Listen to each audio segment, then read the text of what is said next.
Passport, pan card, Aadhaar updation തുടങ്ങിയ സേവനങ്ങൾക്ക് Q നിന്നും അടുത്തോ? എങ്കിൽ ഇനി അത് വേണ്ട. എസ് ഓൺലൈൻ സർവീസ് ഹബ് നിങ്ങൾക്ക് പരിഹാരം നൽകുന്നു. എല്ലാവിധ സേവനങ്ങളും ഇനി ഒരൊറ്റ കുടക്കീഴിൽ. ഉടൻ തന്നെ അടുത്തുള്ള എസ് ഓൺലൈൻ സർവീസ് ഹബിൽ സന്ദർശിക്കുക. Contact number 8330846476 9895549683.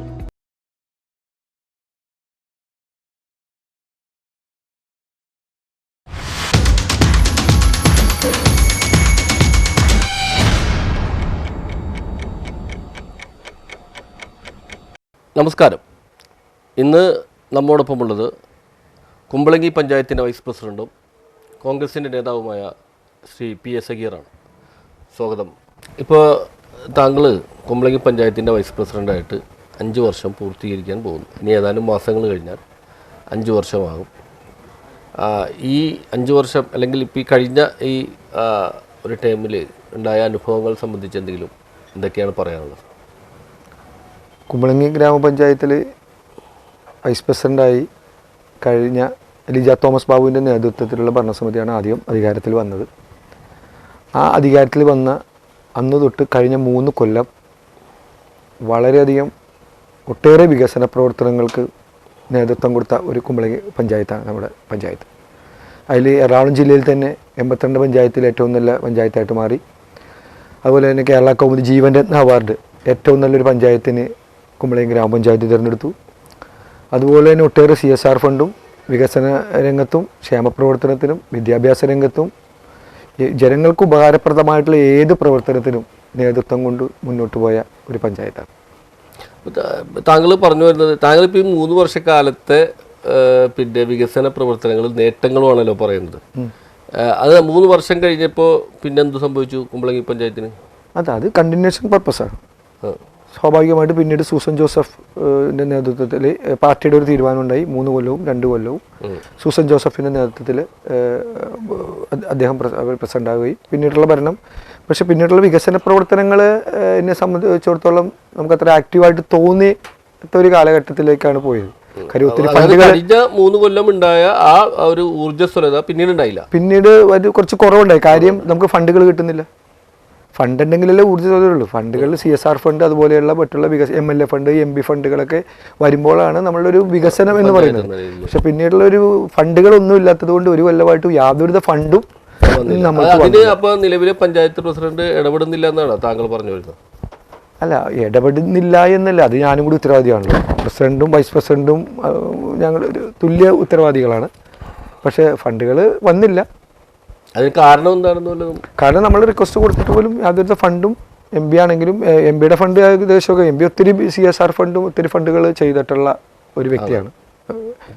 അവസാനം സ്കൂളും അവസാനം MP ചെയ്തേക്കെന്ന് വെച്ചാൽ ഓപ്പൺ ജിമ്മ് യാഥാർത്ഥ്യമാക്കി തന്ന്, ഗവൺമെൻറ് മറ്റേ ആംബുലൻസ് തന്നു.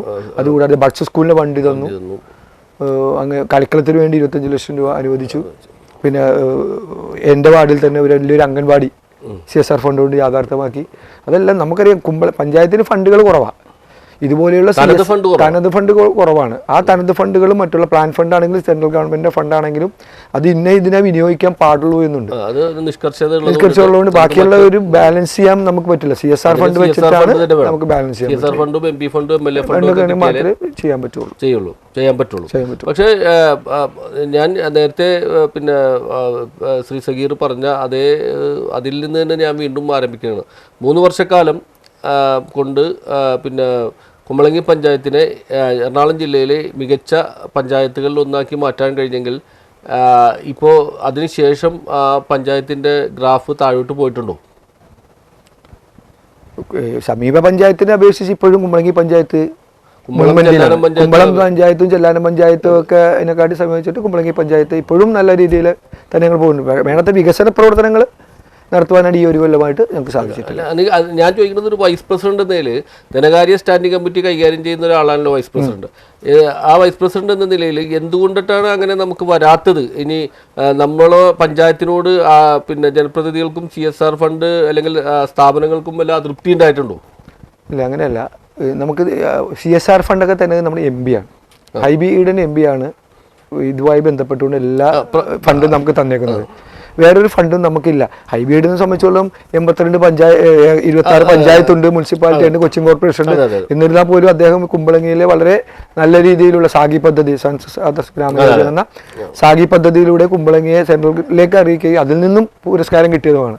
ജില്ലാ കളക്ടറിൽ നിന്ന് ഏറ്റവും നല്ല സാഗി പദ്ധതി നടപ്പിലാക്കിയ പുരസ്കാരം കിട്ടിയതുമാണ്. അപ്പോൾ പറഞ്ഞു വരുന്നത് ഈ ഇപ്പോൾ ഇനിയിപ്പോൾ CSR ഫണ്ട് ലഭ്യമാകാൻ MBA കൊണ്ട് മറ്റു മാർഗങ്ങളില്ല എന്നുള്ളതാണോ? അങ്ങനെയല്ല, ഇനി നമ്മൾക്ക് CSR ഫണ്ട് അപ്ലൈ ചെയ്തിട്ട് ഇപ്പോഴും കഴിഞ്ഞ ഷിപ്പ് യാർഡിൽ ഒരു റിക്വസ്റ്റ് ലെറ്റർ കൊടുത്തിട്ടുണ്ട്. ഒരു ടർഫുമായി ബന്ധപ്പെട്ടുകൊണ്ട് ഗവൺമെന്റ് സ്കൂളിൽ ഇപ്പോഴാണ് കൊടുത്തത്. ഞങ്ങൾ ഇപ്പോഴാണ് കൊടുത്തേക്കുന്നത്. കഴിഞ്ഞ ദിവസം കൊടുത്തത്. MLA ഫണ്ട് ലഭ്യമാവുന്നില്ലേ? MLA ഫണ്ടിനെ സംബന്ധിച്ചിടത്തോളം എനിക്ക് പറയുകയാണെങ്കിൽ വികസനങ്ങൾ കാലാകാലങ്ങളിലുള്ള റോഡ് വികസനവും ഒക്കെ സ്വാഭാവികമായിട്ട് മാറി വരുന്ന MLA MPയും നടന്നുകൊണ്ടിരിക്കുക. പക്ഷെ ഒരു MLA സംബന്ധിച്ചിടത്തോളം അടയാളപ്പെടുത്താനായിട്ട് കുമ്പളങ്ങി ഗ്രാമപഞ്ചായത്തിൽ ഒന്നുമില്ല. കാര്യം ഉദാഹരണം കുമ്പളങ്ങി പാർക്ക്, വിവിധ MLA മാർ, ഞാൻ ആലോചിച്ചു പോകുന്നു, വിവിധ MLA മാർ എന്ത് ചെയ്യണം എന്ന് ചോദിച്ച് പഞ്ചായത്തിലേക്ക് വരുന്നതാണ്. അപ്പോൾ എന്താണ് ചെയ്യേണ്ടത്? ഫണ്ടുണ്ട്. ഒരു MLA-ക്ക് 5 കോടി രൂപയാണ് ഒരു കൊല്ലത്തെ ഫണ്ടുള്ളത്. MPക്ക് 5 കോടിയാണ്. ഒരു MLA എന്ന് പറയുമ്പോൾ സ്വാഭാവിക ഒരു നിയോജക മണ്ഡലത്തിൽപ്പെട്ടത് 2 പഞ്ചായത്തേ ഉള്ളൂ. കുമ്പളങ്ങി പാർക്കിൽ ഇപ്പോഴത്തെ ഒരു വളരെയധികം മനോഹരമാകാം. കേരളത്തിൽ തന്നെ ഏറ്റവും നല്ലൊരു ചുറ്റിനും പുഴയുള്ള ഒരു പാർക്കാണ് കുമ്പളങ്ങി പാർക്ക്. കായലോട് ഏറ്റവും വലിയ പാർക്കാണ്. അവിടെയാണ് ഹൈബീഡിന് ഓപ്പൺ ജിം യാഥാർത്ഥ്യമാക്കിയത്. പക്ഷെ അവിടെ പോലും അദ്ദേഹം ഒരു ഫണ്ട് തന്നിട്ടില്ല. അദ്ദേഹം വികസനം MLA-യുടെയും ജില്ലാ പഞ്ചായത്തിൻ്റെയും ബ്ലോക്കിൻ്റെയും അതുപോലെ തന്നെ പഞ്ചായത്തിൻ്റെയും ഒക്കെ ഒട്ടേറെ വികസന പ്രവർത്തനം നടത്തിയിട്ടുണ്ട്. പക്ഷേ ഇതുപോലെയുള്ള ഒത്തിരി ഇങ്ങനെ വൈഡായിട്ടുള്ള, അതായത് ജനങ്ങളെ ആകർഷിക്കുന്ന, അതായത് ഞാൻ നേരത്തെ പറഞ്ഞ അടയാളപ്പെടുത്താൻ പറ്റിയ ഇന്ന ഫണ്ട് ഉപയോഗിച്ച് പിന്നെ ഇതാക്കിയതാണെന്ന് വികസിപ്പിച്ചതാണെന്ന് നമുക്ക് പറയാൻ പറ്റിയ അടയാളപ്പെടുത്താൻ പറ്റിയ ഒന്നും അടയാളപ്പെടുത്താനായിട്ട് എനിക്ക് തോന്നുന്നു ഗവൺമെന്റ് സ്കൂളിലെ ഒരു ബിൽഡിംഗ് മാത്രമേ അദ്ദേഹം ഉള്ളൂ എന്ന് തോന്നുന്നു. ബാക്കി കാലാകാലങ്ങളിൽ റോഡും മാർഗം സ്വാഭാവികമായും എല്ലാ MLA-മാരും ചെയ്യുന്ന കാര്യങ്ങളാണ്. അടയാളപ്പെടുത്തുന്നതായിട്ട് ഗവൺമെന്റ് സ്കൂളിലെ ഒരു ബിൽഡിംഗ് അദ്ദേഹം യാഥാർത്ഥ്യമാക്കി പാർക്കിന് വേണ്ടി ആവശ്യപ്പെട്ടിരുന്നു. പാർക്കിന് വേണ്ടി പലപ്പോഴും പല രീതിയിലും സംസാരിച്ചിട്ടുണ്ട്. അദ്ദേഹം എന്താ പറഞ്ഞിരുന്നത്? അദ്ദേഹം കുറെ പൊളിറ്റിക്കൽ മൂവ്മെന്റിൽ എടുക്കും, സ്വാഭാവികമാണ്. ഒന്നും പൊതുവായ കാര്യം എന്ന് വെച്ചാൽ പാർക്ക്, ഈ മുൻ പഞ്ചായത്ത് പ്രസിഡന്റ് പിന്നെ MLA ആയിട്ട് നമ്മളൊരു ജനപ്രതിനിധികൾ തമ്മിലുള്ള ഒരു ഏകോപനം ഉണ്ടല്ലോ, അങ്ങനെ ഉണ്ടായിട്ടുണ്ടോ? ലിജ തോമസ് ബാബു വിളിക്കാറുണ്ട്. സ്വാഭാവികം. നമുക്ക് അഭിപ്രായ വ്യത്യാസങ്ങളൊന്നുമില്ല. രാഷ്ട്രീയപരമായിട്ടുള്ള അഭിപ്രായ വ്യത്യാസം മാത്രമല്ല, പൊതുവായി ബന്ധപ്പെട്ടുകൊണ്ട് യാതൊരു അഭിപ്രായ വ്യത്യാസമില്ല. കുമ്പളങ്ങി തെക്കേറ്റത് വടക്കേറ്റം ക്യാമറ സ്ഥാപിച്ചില്ലേ? എത്രയോ കേസുകൾ പോലീസ് എല്ലാ ദിവസവും പഞ്ചായത്തിലേക്കാണ് വന്നത്. ഏറ്റവും വലിയൊരു നേട്ടമാണ്. പിന്നെ ഏറ്റവും വലിയ മാലിന്യ തുമ്പൂർ മൊഴി എറണാകുളം ജില്ലയിൽ ഏറ്റവും നല്ലൊരു പഞ്ചായത്തായിട്ട് മാറിയില്ല തുമ്പൂർ മൊഴി നടപ്പിലാക്കിയ പഞ്ചായത്ത്. ഈ തുമ്പൂർ മൊഴി നടപ്പിലാക്കിയത് പിന്നെ ആരുടെ കാലത്തായിരുന്നു? അത് ലിജ തോമസ് ബാബുവിന്. ഇപ്പോഴാണ് നമ്മൾ ഫംഗ്ഷൻ ചെയ്തത്. ആ സമയത്താണ് നമ്മൾ എല്ലാ കാര്യങ്ങളും തുടങ്ങി വെച്ചതും നടപ്പിലാക്കി. ഇപ്പോഴാണ് ഇനാഗ്രേഷൻ ചെയ്തതും. തുമ്പൂർ മൊഴിന്റെ യൂണിറ്റ് വെച്ചത് കഴിഞ്ഞ ഭരണസമിതിയാണ്. ഞാനൊരു കാര്യം ചോദിക്കട്ടെ, നിലവിലെ പഞ്ചായത്ത് പ്രസിഡന്റും വൈസ് പ്രസിഡന്റും തമ്മിൽ എന്തെങ്കിലും അഭിപ്രായ വ്യത്യാസമുണ്ടോ? ഇപ്പോഴത്തെ അഭിപ്രായങ്ങളുള്ളിടത്തല്ലേ അഭിപ്രായ വ്യത്യാസങ്ങൾ ഉണ്ടാവുള്ളൂ. അഭിപ്രായ വ്യത്യാസങ്ങളും ഏകോപിപ്പിക്കലാണ് നല്ല രീതിയിലുള്ള ഒരു ഭരണം കാഴ്ചവെക്കാൻ സാധിക്കുകയുള്ളൂ. ഏതായാലും എനിക്ക് അവരെ ചെറുപ്പം തൊട്ടേ, എൻ്റെ ഒരു ചേച്ചിയാണ്, ചെറുപ്പം തൊട്ടേ ഞാൻ അവരെ കാണുന്ന ഒരു വ്യക്തിയാണ്. അതിലും അങ്ങനെ വലിയ വ്യൂമായിട്ടുള്ള അഭിപ്രായ വ്യത്യാസങ്ങളൊന്നും ഇല്ല. രാഷ്ട്രീയപരമായിട്ട് അഭിപ്രായ വ്യത്യാസങ്ങൾ ഉണ്ടാക്കുന്ന കുറെ ആൾക്കാർ അതാണ് കാരണക്കാർ. അല്ലാതെ അവരോട് ഞാനും ഒരു അഭിപ്രായ വ്യത്യാസം. ഇത് തന്നെയാണ് പിന്നെ നിലവിലെ പഞ്ചായത്ത് പ്രസിഡന്റായ സൂസൻ ജോസഫും നോട് ചോദിച്ചപ്പോൾ പ്രതികരിച്ചത്. കുറെ ആളുകൾ ഫേസ്ബുക്കിൽ ഇപ്പൊ തീ കത്തിച്ച് 10 രൂപ നെറ്റ് ചാർജ് ചെയ്താൽ എന്ത് എഴുതാന്നുള്ള ഒരു സ്വാതന്ത്ര്യം ഉണ്ട്. എത്രയൊക്കെ പരാതി നമ്മൾ ഞാൻ ചോദിക്കുന്നത്. അപ്പൊ നിങ്ങൾ തമ്മിൽ അങ്ങനെ വലിയ അഭിപ്രായ വ്യത്യാസം ഒന്നുമില്ല. അങ്ങനെയുള്ള അഭിപ്രായ വ്യത്യാസം. അപ്പൊ ചില അഭിപ്രായങ്ങൾ പറഞ്ഞപ്പോ പിന്നെ ചെറുപ്പത്തിന്റെ ഒരു ആവേശമാണ് പിന്നെ വൈസ് പ്രസിഡന്റിന് അല്ലാണ്ട് വേറെ പ്രശ്നങ്ങളൊന്നും ഇല്ലെന്നാണ്. അങ്ങനെയല്ല. ഓക്കെ, ഇപ്പൊ എനിക്കിപ്പോ 50 വയസ്സാകാൻ പോണു. മാർച്ച് 19 എന്ന് പറയുമ്പോൾ 50 വയസ്സാണ്. പക്ഷെ അത് പറയുന്നത് ഞാനങ്ങനെ ചെറുപ്പം കഴിഞ്ഞില്ല. പക്ഷെ ഒരു കാര്യമുണ്ട്, നമ്മളെല്ലാം അറിഞ്ഞുകൊണ്ടല്ല വന്നത്. നമ്മളൊരു സ്ഥലത്ത് വന്നു കഴിഞ്ഞാൽ അറിഞ്ഞുകൊണ്ടല്ല, നമ്മൾ പഠിക്കാൻ ശ്രമിക്കുക, അത് സ്റ്റഡി ചെയ്യുക. ആ സ്റ്റഡി ചെയ്തുകൊണ്ട് കാര്യങ്ങൾ ഫണ്ട് എങ്ങനെ ചിലവാക്കണമെന്ന്, ഏത് രീതിയിൽ ചിലവാക്കണമെന്നുമുള്ള ഇപ്പോൾ ഗവൺമെൻറ് തന്നെ ട്രെയിനിങ് വിട്ടിട്ടുണ്ട്. പക്ഷേ പല ട്രെയിനിങ്ങിൽ നമ്മൾ പോയിട്ടുണ്ട്, അറ്റൻഡ് ചെയ്തിട്ടുണ്ട്. അത് ഉദ്യോഗസ്ഥന്മാരല്ല ഭരിക്കേണ്ടത്. ഉദ്യോഗസ്ഥന്മാർ കുമ്പളങ്ങി പഞ്ചായത്ത് ഭരിക്കാൻ ഞങ്ങൾ സമ്മതിക്കില്ല. കഴിഞ്ഞ 3 കൊല്ലവും പിന്നീടാണ് ഉദ്യോഗസ്ഥന്മാരുടെ ഭരണമല്ല, കുമ്പളങ്ങി പഞ്ചായത്ത് ജനാധിപത്യ രീതിയിലുള്ള ഭരണമാണ്. നിലവിലെ പ്രസിഡന്റിനെ കുറിച്ച് എന്താ അഭിപ്രായം? ഓ അങ്ങനെ പ്രത്യേകിച്ച് അഭിപ്രായമൊന്നുമില്ല, അങ്ങനെ അഭിപ്രായ വ്യത്യാസമില്ല. ഒന്നുമില്ല, അഭിപ്രായത്തിന്റെ അല്ല, അഭിപ്രായ വ്യത്യാസം ഒന്നുമില്ല. ഞങ്ങൾ ഒരു പാർട്ടിയുടെ ആൾക്കാരാണ്, വളരെ വലിയ കുഴപ്പമില്ലാത്ത രീതിയിൽ ഞങ്ങൾ പോകുന്നു. മുൻ പഞ്ചായത്ത് പ്രസിഡന്റിനെ സംബന്ധിച്ചിടത്തോളം കുറച്ചും കൂടി എനിക്ക് വൈഡായിട്ട് പറയാമെന്ന് വെച്ചാൽ എല്ലാം പഠിക്കാനും ശ്രമിക്കുകയും നമ്മളോടൊപ്പം നിന്നോട് എല്ലാവരും മനസ്സിലാക്കി പ്രവർത്തിക്കുക. അതായത് വളരെ പരസ്പര ധാരണ ഉണ്ടായത് എങ്ങനെ മുന്നോട്ട് പോകണം. അതുകൊണ്ടാണ് ഏറ്റവും നല്ല പഞ്ചായത്തുള്ള അംഗീകാരം കിട്ടിയത്, അല്ലെങ്കിൽ കിട്ടില്ലല്ലോ. ഇപ്പൊ വൈസ് പ്രസിഡന്റ് ആണെങ്കിലും പഞ്ചായത്ത് പ്രസിഡന്റ് ആണെങ്കിലും സ്റ്റാൻഡിംഗ് കമ്മിറ്റി ആണെങ്കിലും നിലവിലുള്ള മെമ്പർമാരാണ് എല്ലാവരെയും ഏകോപിപ്പിച്ച് കൊണ്ടുപോവുകയും ഓരോരോ കാര്യങ്ങൾ ടൈം ടു ഷെഡ്യൂൾ ആയിട്ട് ഉദ്യോഗസ്ഥ തലത്തിൽ പ്രവർത്തിച്ചതിന്റെ അടിസ്ഥാനത്തിലാണ് നമുക്ക് നല്ലൊരു പഞ്ചായത്തായിട്ട് മാറ്റാൻ സാധിച്ചത്. പാർട്ടിക്കകത്തുള്ള ഗ്രൂപ്പ് പ്രശ്നങ്ങൾ നിങ്ങളുടെ ഈ ഭരണത്തെ ബാധിക്കുന്നുണ്ടോ?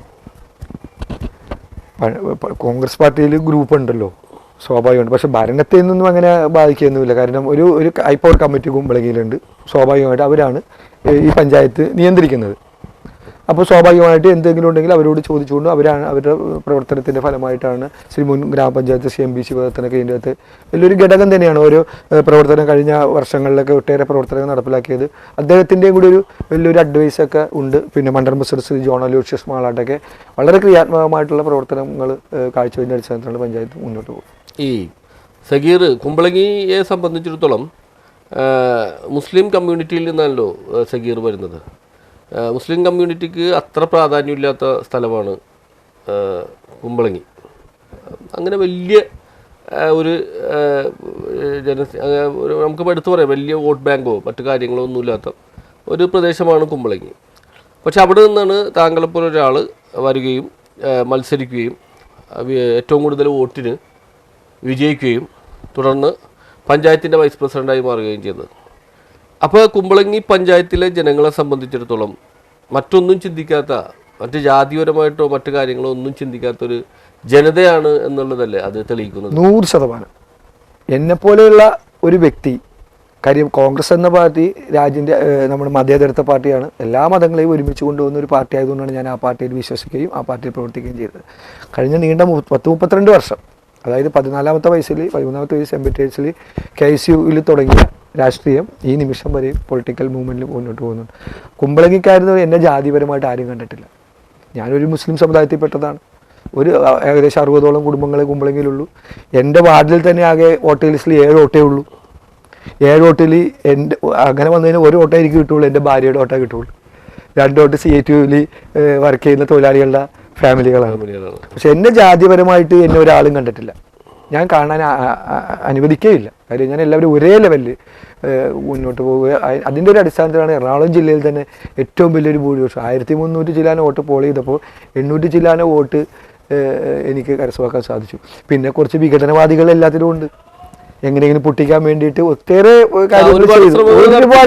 ഒരുപാട് ശ്രമം നടത്തിയ പോലും ഞാൻ എൻ്റെ നേതാക്കന്മാരോട് പറഞ്ഞു 1 വോട്ടിന് ഞാൻ ജയിക്കും എന്നാണ് പറഞ്ഞത്. കാര്യം എന്നെ ജനം കൈവിടില്ല, കുമ്പളങ്ങിയിലെ ജനം എന്നെ കൈവിടില്ല എന്നുള്ള കാര്യം നല്ലൊരു ശുഭാപ്തി വിശ്വാസം എനിക്കുണ്ട്. ഇപ്പോൾ തദ്ദേശ സ്വയംഭരണ തെരഞ്ഞെടുപ്പ് മാസങ്ങൾക്കുള്ളിൽ സമാഗതമാവും. സ്വാഭാവികമായിട്ടും സഗീർ മത്സരിച്ച 17ാം വാർഡ് ഇനി ഒരു വനിതാ സംവരണമായി മാറിയേക്കാം. അങ്ങനെ വന്നാൽ മത്സരിക്കാൻ അല്ലെങ്കിൽ മത്സരിക്കുമോ, അല്ലെങ്കിൽ ഏതെങ്കിലും സീറ്റിൽ മത്സരിക്കുമോ, മത്സരിച്ചാൽ ജയിക്കുമോ? എന്നെ സംബന്ധിച്ചോളം പറയുകയാണെങ്കിൽ കുമ്പളങ്ങി ഗ്രാമപഞ്ചായത്ത് ഇപ്പോൾ 17 നില 19 വാർഡായി. ഈ 19 വാർഡിൽ നിന്നാലും 1 വോട്ടിനെങ്കിലും എന്നെ അവിടുത്തെ ജനം പഞ്ചായത്തിലേക്ക് അഴക്കും എന്നുള്ള കാര്യം തർക്കമില്ല. കാര്യം അതുപോലെയുള്ള ഒരു പ്രവർത്തനം, അതിൻ്റെ അകത്ത് രാഷ്ട്രീയം കാണുന്നില്ല. BJPക്കാർ വരാറുണ്ട്, CPMകാർ വരാറുണ്ട്, അതുപോലെ മറ്റുള്ള ഏത് മതസാമൂഹിക നേതാക്കന്മാർ വരാറുണ്ട്. ആര് വന്നാലും ചെയ്യാൻ പറ്റാവുന്ന കാര്യം ഞാൻ ചെയ്തു കൊടുക്കും. പിന്നെ ഒരു കർക്കശ നിലപാടൊക്കെ ഉണ്ട്. ഒരു കാര്യത്തിന് തീരുമാനമെടുത്താൽ ആ തീരുമാനം നടപ്പിലാക്കുന്നത് വരെയും ചിലപ്പോൾ ഉദ്യോഗസ്ഥന്മാരെയൊക്കെ ശാസിക്കേണ്ടി വന്നു പല രീതിയിലും പല കാര്യങ്ങളിലും. പലപ്പോഴും അങ്ങനെ ഒരു ആക്ഷേപമാണ് PA സഗീർ എന്ന രാഷ്ട്രീയ നേതാവിനെ കുറിച്ച് പറയുന്നത്. അതായത് ധിക്കാരിയാണ്, പിന്നെ തെറ്റ് ചെയ്താൽ ഭയങ്കരമായിട്ട് തലകാല ബോധമില്ലാതെ പ്രതികരിച്ച് കളയും എന്നൊക്കെയാണ്. അത് ഇവിടുത്തെ CPM പ്രത്യേകിച്ച് CPMലെ മെമ്പർമാരും അതുകൂടാതെ CPM അനുഭാവികളും എല്ലാവരോടും ഇങ്ങനെ പറഞ്ഞുകൊണ്ടിരിക്കുന്ന ഒരു കാര്യമല്ലേ. എനിക്കൊരു കാര്യമുണ്ട്, ഹെഡ് ഓഫ് ദ ഡിപ്പാർട്ട്മെൻറ്റ്, പഞ്ചായത്തിൻ്റെ head of the department administrative കാര്യങ്ങൾ ചെയ്യുന്നത് സെക്രട്ടറിയാണ്. പഞ്ചായത്തിൻ്റെ ദൈനംദിന കാര്യങ്ങൾ നടപ്പിലാക്കേണ്ടത് സെക്രട്ടറി അല്ല. പക്ഷേ അത് നടപ്പിലാക്കിയില്ലെങ്കിൽ അതിനെ ചോദ്യം ചെയ്യാനും അതിന് നടപ്പിലാക്കുവാനുള്ളൊരു സാഹചര്യം ഉണ്ടാക്കുവാനും പ്രസിഡന്റിനോ വൈസ് പ്രസിഡന്റിനോ അവിടെ സാധിക്കുകയുള്ളൂ. അതിന് ആ ഉത്തരവാദിത്തമാണ്. അല്ലാതെ എനിക്ക് ഒരാളോടും ഒരു ധിക്കാരപരമായിട്ടുള്ള ഒരു വൈരാഗ്യമൊന്നും എന്നെ സംബന്ധിച്ചിട്ടില്ല. അങ്ങനെ ഒരു ധിക്കാരിയല്ല. പക്ഷെ ഒരു കാര്യമുണ്ട്, ഒരു പാവപ്പെട്ടവൻ ആ പഞ്ചായത്തിൽ വന്നു കഴിഞ്ഞാൽ ഒരു ദിവസത്തിനുള്ളിൽ അത് ചെയ്ത് കൊടുത്ത് പിറ്റേ ദിവസം അവൻ നമ്മുടെ അടുത്ത് ചെയ്തില്ല എന്ന് പറഞ്ഞാൽ ഞാനതിൽ പ്രതികരിക്കും. എന്തുകൊണ്ടാണ് ഡിലേ വന്നത്, അതിന് കാരണം കാണിക്കൽ വരും. സമയത്തിന് ടൈം പഞ്ചോല് വെക്കുന്നുണ്ട്, 10 മണിക്ക് വന്നില്ലെങ്കിൽ നമ്മൾ ചോദ്യം ചെയ്യും. അതായത് ഉദ്യോഗസ്ഥന്മാരുടെ കൃത്യനിർവഹണത്തിൽ വീഴ്ച സംഭവിച്ചാൽ ഒരു വൈസ് പ്രസിഡന്റ് എന്ന നിലയിൽ ശക്തമായി 100% പ്രതികരിക്കും. അതിൻ്റെ അകത്ത് ഇപ്പോൾ KSEB ഇപ്പോൾ പഞ്ചായത്ത് വന്നു കഴിഞ്ഞപ്പോൾ നിർവഹണ ഉദ്യോഗസ്ഥന്മാർ KSEB ഉണ്ട്, വെറ്റിനറി ഉണ്ട്, അതുപോലെ തന്നെ ഹോമിയോ ഉണ്ട്, കുടുംബശ്രീയായി ബന്ധപ്പെട്ടുകൊണ്ട് പഞ്ചായത്തിൻ്റെ ഉദ്യോഗസ്ഥന്മാരെല്ലാം പഞ്ചായത്തിൻ്റെ അണ്ടറിൽ തന്നെയാണ്. അവരുടെ തെറ്റുകുറ്റങ്ങൾ നമ്മൾ ചൂണ്ടിക്കാണിച്ച് മുന്നോട്ട് പോകണ്ടേ. അല്ലാതെ അവരോടൊപ്പം നിന്നുകൊണ്ട് സുഖമല്ലേ അല്ലെങ്കിൽ എന്തുണ്ട് വിശേഷം, ശരി ഓക്കെ നമ്മുടെ ആളുണ്ട്, അനധികൃതമായി ഒന്നും ഞാൻ പറയില്ല. അനധികൃതമായി പറഞ്ഞാൽ മാത്രമേ ഉദ്യോഗസ്ഥൻ്റെ അല്ലെങ്കിൽ നമ്മൾ കീഴ്പ്പെടേണ്ടി വരുള്ളൂ. പക്ഷെ അതുകൊണ്ട് ഉദ്യോഗസ്ഥന്മാരും നമ്മളോട് ചിലപ്പോൾ ധിക്കാരിയാണെന്ന് അല്ലെങ്കിൽ ഒരു മെമ്പർമാരോട് പറയുമ്പോൾ സ്വാഭാവികമായിട്ട് അത് സ്പ്രെഡാവും. ഞാനൊരു ധിക്കാരിയല്ല, ജനങ്ങൾക്ക് വേണ്ടി ഞാൻ ധിക്കാരം കാണിക്കും. അതിൻ്റെ അകത്ത് യാതൊരു തർക്കമില്ല. ഇപ്പം നിലവിലെ പഞ്ചായത്ത് പ്രസിഡന്റ് താങ്കളുടെ ചില കഴിഞ്ഞ തൊഴിലുറപ്പ് തൊഴിലാളികളുടെ ആ സമയത്ത് എന്തോ മോശമായി സംസാരിച്ചു എന്നൊക്കെ പറഞ്ഞുകൊണ്ടിട്ട് പാർട്ടിക്ക് കഴിഞ്ഞ അത് പ്രസിഡന്റുമായിട്ടുള്ള സംഭാഷണത്തിൽ പറഞ്ഞ പാർട്ടിയുടെ മുന്നിൽ ഞാൻ എല്ലാം അവതരിപ്പിച്ചിട്ടുണ്ട്, പാർട്ടി തീരുമാനിക്കട്ടെ എന്നാ പറഞ്ഞു. പാർട്ടി അങ്ങനെ വല്ല ഒന്നും ചോദിച്ചോ അല്ലെങ്കിൽ അങ്ങനെ എന്നെ സംബന്ധിച്ച് എനിക്കറിയില്ല, അങ്ങനെ പരാതി കൊടുത്തതായിട്ടും അറിയില്ല. എനിക്ക് അതിനെപ്പറ്റി ഒരു വിഷയമില്ല. കാര്യം അങ്ങനത്തെ ഒരു വിഷയം ഞങ്ങൾ ഉണ്ടായിട്ടില്ല. പിന്നെ പെരുപ്പിച്ച് വന്ന് കുറച്ച് പേര് ഇപ്പോൾ വരാൻ പോകുന്ന ഇലക്ഷൻ വരുന്നു, അപ്പോൾ എങ്ങനെയെങ്കിലും ഒരു മോശക്കാരനാക്കുക, ജനങ്ങളുടെ ഇടയിൽ വളരെ മോശക്കാരനാക്കിക്കൊണ്ടുള്ള എന്തെങ്കിലുമൊക്കെ മറ്റുള്ളവരുടെ പ്രേരണയിലാണെന്ന് പരാതി എനിക്കറിയില്ല. അതിൽ ഞാനും അവരായിട്ട് നല്ലൊരു ബന്ധം തന്നെയാണ് ഇപ്പോഴും ഉള്ളത്. PA സഗീർ എന്ന പൊതുപ്രവർത്തകന് പൊതുജനമധ്യത്തിൽ താറടിച്ച് കാണിക്കാനുള്ള ആസൂത്രിത ശ്രമം നടക്കുന്നുണ്ടോ? 100% നടക്കുന്നുണ്ട്. പക്ഷെ അതൊന്നും ആ പരിപ്പ് ഈ കലത്തിലൊന്നും വേഗില്ല. ഞാൻ കുമ്പളങ്ങി കൊണ്ട് ജീവിച്ച ആളാണ്. എൻ്റെ പിതാക്കന്മാരും എല്ലാവരും കുമ്പളങ്ങിയിലുള്ള ആൾക്കാരാണ്. കുമ്പളങ്ങിയാണ് എൻ്റെ ജീവൻ. ആ കുമ്പളങ്ങിയിലെ ജനങ്ങൾക്ക് വേണ്ടി ഞാൻ ആത്മാർത്ഥമായിട്ട് 100% ഞാൻ എൻ്റെ വാർഡിൽ തന്നെ 2 വീട് വെച്ച് കൊടുത്ത ആളാണ്. ഒരു പഞ്ചായത്ത് മെമ്പറിന് 2 വീട് വെച്ച് കൊടുക്കുക എന്ന് വെച്ചാൽ വലിയൊരു പഞ്ചായത്ത് 2 വീട് ഞാൻ വെച്ച് കൊടുത്താൽ ഒന്ന് ആലോചിച്ച് നോക്കുക. അപ്പോൾ ആ 2 വീട് വെച്ച് കൊടുക്കുകയും കോവിഡിൻ്റെ പശ്ചാത്തലത്തിൽ അവിടുത്തെ സ്ക്രാപ്പ് ഓരോ വീടുകളിലെ കുപ്പി പാട്ട ചാക്ക് ഞാനും എൻ്റെ സഹപ്രവർത്തകരായിട്ട് പേരൊരാളുടെ പറയുന്നില്ല, ഒരാളുടെ പേര് പറഞ്ഞാൽ അതുകൊണ്ട് ആ സഹപ്രവർത്തകർ എല്ലാവരും ഓരോ വീടുകളിലും സ്ക്രാപ്പ് ഇതാക്കി ഏകദേശം 1 ലക്ഷം രൂപയോളം വരുമാനം ഉണ്ടാക്കി 600 രൂപ 700 ഒരു കിറ്റ് കൊടുത്തതാണ് ഞാൻ. അതുകൊണ്ടൊന്നും എന്നെ ഒരിക്കലും ആ വാർഡൊന്നും മറക്കില്ല. ഏറ്റവും കൂടുതൽ വികസന പ്രവർത്തനം നടത്തിയ വാർഡാണ് കുമ്പളങ്ങി. 2 അംഗൻവാടി യാഥാർത്ഥ്യമാക്കിയ വാർഡ്. ഇപ്പോൾ 19 വാർഡായ സ്ഥിതിക്ക് വീണ്ടും ഒരു നറുക്കെടുപ്പ് വരികയും വീണ്ടും അത് ജനറൽ വാർഡാകുകയും ചെയ്യുമെന്ന് പ്രതീക്ഷിക്കുന്നുണ്ടോ? ജനറൽ വാർഡായാൽ തീർച്ചയായിട്ടും ഞാൻ മത്സരിക്കും. ജനറൽ വാർഡാകാൻ ആകട്ടെ എന്ന് ഞങ്ങളും പ്രാർത്ഥിക്കാം എന്തായാലും. പിന്നെ പാർട്ടി തലത്തിലേക്ക് പോകുമ്പോൾ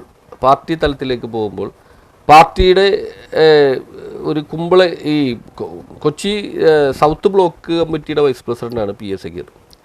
പക്ഷെ കുമ്പളങ്ങി വിട്ടുള്ളൊരു കളി ഇല്ല വൈസ് പ്രസിഡന്റിന്. എന്താണത്? എന്നോട് ചെല്ലാനും ഒരു ചാർജ് എടുക്കാൻ പറഞ്ഞിട്ടുണ്ട്, കണ്ണമാലി ചാർജ് എടുക്കാൻ പറഞ്ഞിട്ടുണ്ട്. പക്ഷെ എന്നെ സംബന്ധിച്ചിടത്തോളം എനിക്ക് വലിയ ആഗ്രഹങ്ങളില്ല.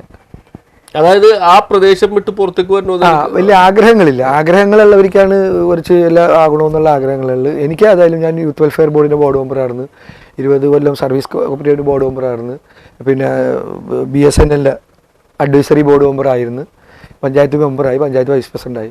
ഈ 20 കൊല്ലം കൊണ്ട് ഒട്ടേറെ സ്ഥാനമാനങ്ങൾ എനിക്ക് കിട്ടുമ്പോൾ ഞാൻ അത് തൃപ്തിയാണ്. അതുകൊണ്ട് ഞാൻ കുമ്പളങ്ങിയിൽ സ്വാഭാവികമായിട്ട് കുമ്പളങ്ങി തന്നെ നിൽക്കുന്നത് വെച്ചാൽ എനിക്ക് കുമ്പളങ്ങി വിട്ട് ഒരിക്കലും കുമ്പളങ്ങിയാണ് ജീവൻ. കുമ്പളങ്ങിക്കാരും എന്നെ പാർട്ടിയിൽ നിന്ന് പുറത്താക്കാൻ വേണ്ടി ഇവിടെയുള്ള വലിയ നേതാക്കന്മാർ ഇപ്പൊ അദ്ദേഹം പാർട്ടിയിൽ നിന്ന് പുറത്തു പോയി. അപ്പൊ അങ്ങനെ വരെ വെച്ചിട്ട് പോലും ഞാൻ പിടിച്ചു നിന്ന പാർട്ടിയാണ്. അതുകൊണ്ട് ആ പാർട്ടി എൻ്റെ ഒരു അല്ല. വേറൊരു പ്രശ്നം എന്ന് വെച്ചിട്ടുണ്ടെങ്കിൽ കുമ്പളങ്ങി പോലൊരു മേഖലയിൽ സഗീറിനെ പോലുള്ള ആൾക്ക് പിടിച്ചു നിൽക്കാന്ന് വെച്ചിട്ടുണ്ടെങ്കിൽ വലിയ പ്രയാസമാണ്. ആരും അവിടെ കുറച്ച് പേര് മാത്രമേ ഉള്ളൂ. അതായത് സ്ഥാനമാനങ്ങൾ ആഗ്രഹിക്കുന്ന, ഞാൻ ഇനി എന്തെങ്കിലും ആകുമോ അതിനെ വെട്ടാൻ വേണ്ടി നിൽക്കുന്ന വിരലിലെണ്ണാവുന്ന കുറച്ച് ആൾക്കാരുകൾ. അത് വർഷങ്ങളായിട്ട് ഇത് കാണുന്നു, നമ്മളത് മൈൻഡ് ചെയ്യുന്നില്ല, നമ്മൾ സ്റ്റേറ്റ് ആയിട്ട് മുന്നോട്ട് പോകുന്നു. മുതല കുഞ്ഞിനെ നീന്താൻ പഠിപ്പിക്കില്ല. സ്റ്റേറ്റ് ആയിട്ട് മുന്നോട്ട് പോകുക. അപ്പോൾ അതിൻ്റെ ഒരു പാർട്ടി ഇത് കഴിഞ്ഞിട്ടുണ്ടെങ്കിൽ തദ്ദേശ സ്വയംഭരണ തെരഞ്ഞെടുപ്പിൽ പാർട്ടി വീണ്ടും അധികാരത്തിൽ കുമ്പളങ്ങിയിൽ വരുമെന്ന് പ്രതീക്ഷിക്കുന്നുണ്ടോ? 100%. അവിടെ എന്നെ സംബന്ധിച്ചിടത്തോളം പറയുകയാണെങ്കിൽ CPM ഇപ്പോൾ വളരെയധികം അടിയൊഴുക്ക് വന്നുകൊണ്ടിരിക്കുകയാണ്. പറയാൻ കാരണം എന്ന് വെച്ചാൽ ഞാനൊരു CPM കോൺഗ്രസ്സുകാരനായിട്ട് പറഞ്ഞതല്ല. കാര്യം ഞാനൊരു പൊതുവായി രംഗത്ത് പ്രവർത്തിക്കുന്ന ഒരു വ്യക്തി. CPMൻ്റെ കുറേ വോട്ടുകൾ BJPയിലേക്ക് പോകുന്ന ഒരു സ്ഥിതിവിശേഷമാണ് കാണുവാൻ സാധിക്കുന്നത്. പക്ഷെ അത് വ്യക്തിപരമായിട്ട് പറഞ്ഞാൽ എനിക്കൊരു മാനസികമായിട്ടൊരു ബുദ്ധിമുട്ടാണ്. കാര്യം ഒരു BJP അവിടെ ഒരു പഞ്ചായത്ത് മെമ്പർ ആകുക എന്നത് നമുക്കൊരിക്കലും അംഗീകരിക്കാൻ പറ്റില്ല. CPMൽ ഭരണത്തിൽ വന്നാൽ പോലും BJPക്ക് ഒരു സീറ്റ് പോലും കിട്ടരുത് എന്നൊരു ആഗ്രഹക്കാരൻ ഞാൻ.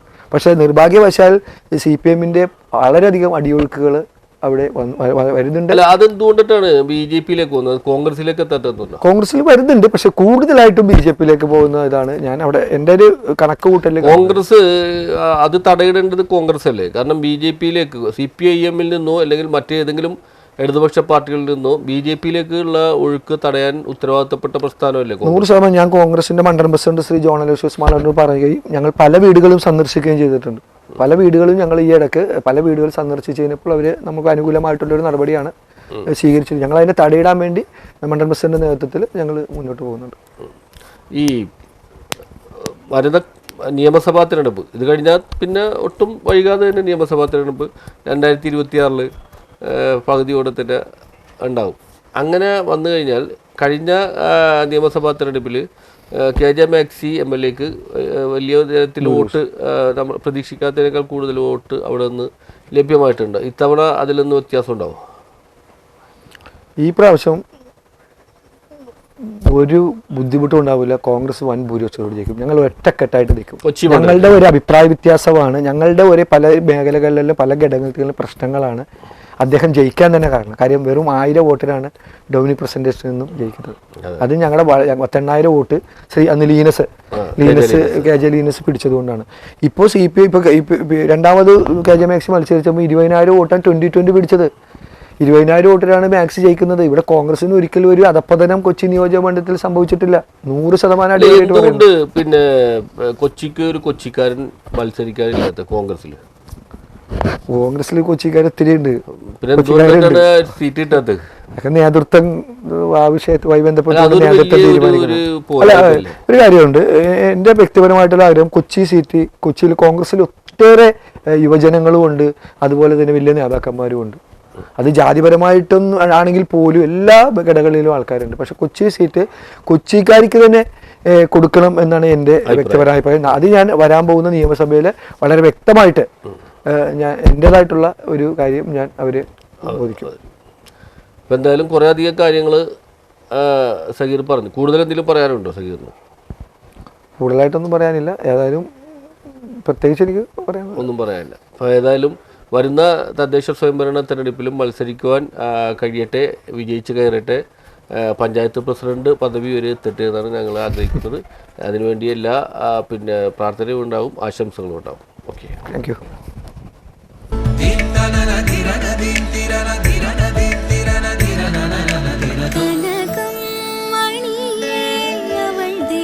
Sevens Golden Diamonds, Ermalur, Vadadala.